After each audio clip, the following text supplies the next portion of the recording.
Hello from Simply Media and Deaver Brown, the publisher. Today we're doing number 3 in the YouTube series, and this one is an educational title. The Bill of Rights, a unique document in the world. Unique meaning only one, in this case it is only one, and using the word properly, you cannot be very unique. You have to be either unique, one, or not at all.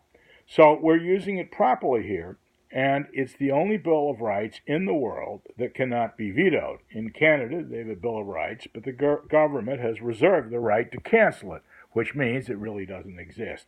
Very much like but, which erases everything before it. So this is a key fact, and this was done by the Founding Fathers in the United States at the late 18th century, and they agreed after doing the Constitution, which countries all over the world have, to what the laws are and so forth and so on, to do the Bill of Rights to protect the citizens from their government, particularly minority citizens, and the minorities in a vast number of ways. This related to whether they were the political party out of favor, and often in American history, the new party that gets in tries to change things, but the Bill of Rights stops them from intruding on the rights of the citizens. My favorite moment, or one of them certainly in the early part of this business, was at the American Book Association meeting. We had a small group for audio people, and we were with Audible, and we just got signed up, which was no easy task.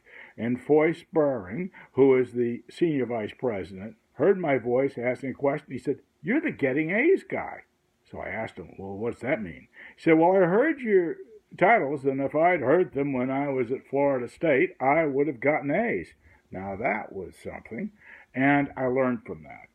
The idea was, and he went on, because he had what I call horizontal knowledge. He saw everything in a group. I was like an oil rig. I was maybe 4 miles deep, but only 12 inches wide, so I didn't have the perspective he did.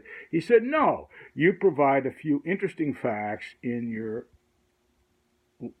educational titles we can use, and you can put a hook on them." And it's very interesting because most of that stuff is kind of routine and not interesting. So I took a leaf out of his book, and we've been doing it ever since.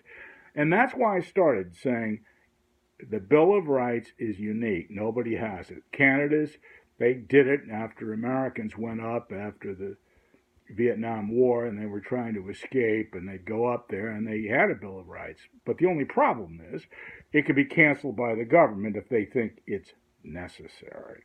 Well, now, that means it's like before but, and but erases everything. So the point is that this is a unique document. Now, the second part of this that you should know is the United States is the oldest standing government in the world, the way it is. And as Oscar Wilde, the English wit, said, we are the oldest young country in the world. In other words, we have a pretense of being young, but we're really very seasoned, and we've been here a long time under one form of government. In the Bill of Rights, there were 10 original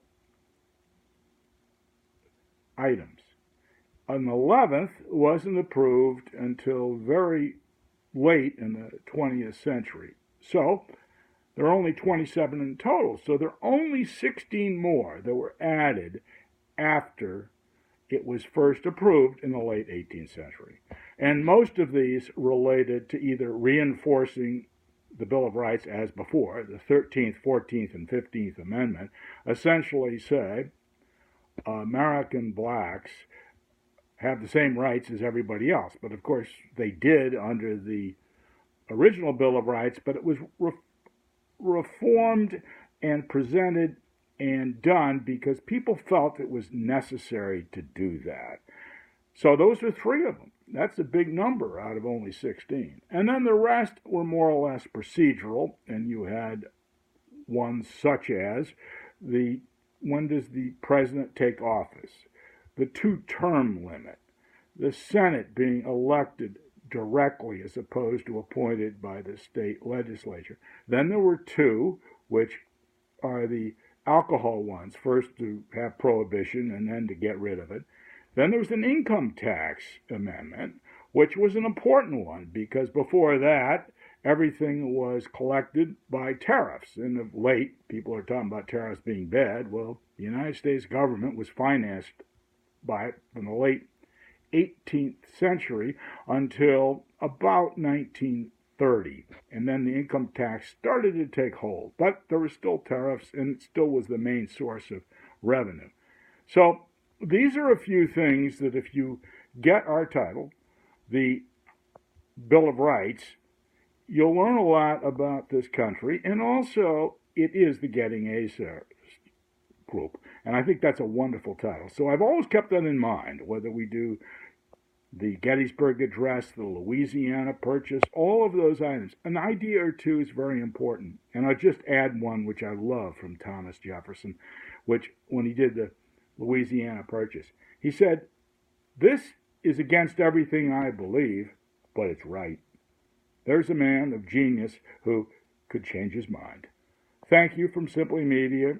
And if you wish to see our titles, go to simplymedia.com and see the customers we have. We're smart enough to know they do a better job than we do, so we sell through the Fang Group and Walmart.com and others who do a better job than we can do, and you can get our products one click. We have about 700. Thank you very much.